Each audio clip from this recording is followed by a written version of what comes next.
Varapuzha police സ്റ്റേഷനിലുള്ളത്. പരാതി കൊടുക്കാൻ വന്നതാണ്. എനിക്ക് ഒരു മിനിറ്റ് വണ്ടിയിൽ നിന്നിട്ട് ബാക്കി പറയാം. ഒന്ന് സമാനത്തിൽ ഇരിക്കട്ടെ.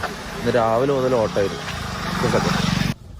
ഓക്കെ, ഇന്ന് കേരളത്തിൽ ചെറിയൊരു ഭാഗം ആൾക്കാരുടെയെങ്കിലും മുന്നിൽ ഞാൻ പോക്സോ കേസ് പ്രതിയല്ല, പോക്സോ കേസ് ചെയ്ത ആളാണ്.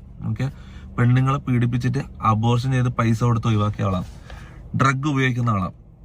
ഇതിനെല്ലാം കാരണക്കാരെന്ന് പറഞ്ഞാൽ ഞാൻ തീറ്റിപ്പോറ്റിയ കുറച്ച് നാറുകൾ. ഓക്കെ, ഇനി വെറുതെ സോഷ്യൽ മീഡിയയിൽ വാങ്ങിച്ച് ഇവന്മാരെ എക്സ്പോസ് ചെയ്തിട്ട് ഇവന്മാരിത് ക്രെഡിറ്റ് ആയിട്ട് ഇവന്മാർക്ക് ഇത് കുഴപ്പമില്ല, ഇവന്മാർക്ക് റീച്ച് കിട്ടിയാൽ മതി. ഓക്കെ, എക്സ്പോസിങ് ഇതെല്ലാം ഞാൻ പറയട്ടെ. ഇത് കണ്ടോ, 2 ക്രിമിനൽ കേസുകളും പിന്നെ ഒരു ഡിഫേമേഷന്റെ ലീഗൽ നോട്ടീസ് ഓൾറെഡി അയച്ചു കഴിഞ്ഞു. ഓക്കെ, ഇനി കളികൾ ഡയറക്റ്റ് ലീഗലി പോകാൻ പോയെന്ന്. ഓക്കെ, നേരെ ജയിലിൽ കയറ്റാം. അത് തന്നെയാണ്, ഡയറക്റ്റ് നേരെ ഇവന്മാരെ ജയിലിൽ കയറ്റാന്നുള്ളതിന് ഉദ്ദേശം.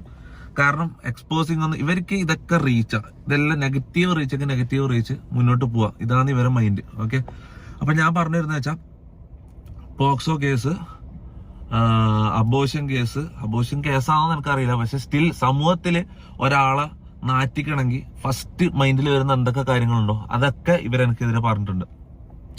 അലിഗേഷൻ എന്ന് പറഞ്ഞാൽ തെളിവില്ലാണ്ട് ഒരു അലിഗേഷൻ ഇതാക്കുമ്പോൾ, ഞാൻ പോക്സോ കേസ് പ്രതിയാന്ന് പറയുമ്പോൾ, പോക്സോ കേസ് ചെയ്തിട്ടുണ്ടെന്ന് പറയുമ്പോൾ അതിന്റെ എന്തെങ്കിലും കേരളത്തിലെ ലോകത്തെ ഏതെങ്കിലും ഒരു പെണ്ണ് എനിക്കെതിരെ പറയണം. ഓക്കെ, ഒരാളെങ്കിലും എനിക്കെതിരെ പറഞ്ഞെങ്കിൽ ഓക്കെ, ഒരു ഇതും ഇല്ലാണ്ട് വന്ന് വെറുതെ പച്ചക്ക് വിളിച്ചു പറയാം അബോർഷൻ ചെയ്തെന്ന്. ഒരാളെങ്കിലും അത് പറഞ്ഞു കഴിഞ്ഞാൽ ഞാൻ പ്രണയിച്ച്, അതായത് റിലേഷൻഷിപ്പില്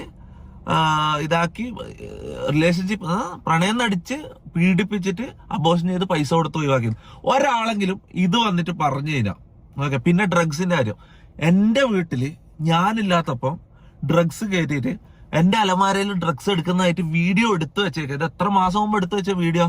ഇവര് വന്ന മുതലുള്ള പ്ലാൻ, ഞാൻ വിചാരിച്ചു 3 മാസം മുമ്പാണ് ഇവരെന്നെ കൊടുക്കാനുള്ള പ്ലാൻ തുടങ്ങി. ഇത് ഇവര് ജാസിന്റെ വായിൽ തന്നെ ഇന്നലെ അറിയാണ്ട് വന്നിട്ട് 1 മാസം കഴിഞ്ഞപ്പോ തുടങ്ങിയ പ്ലാനിങ് ആണ്.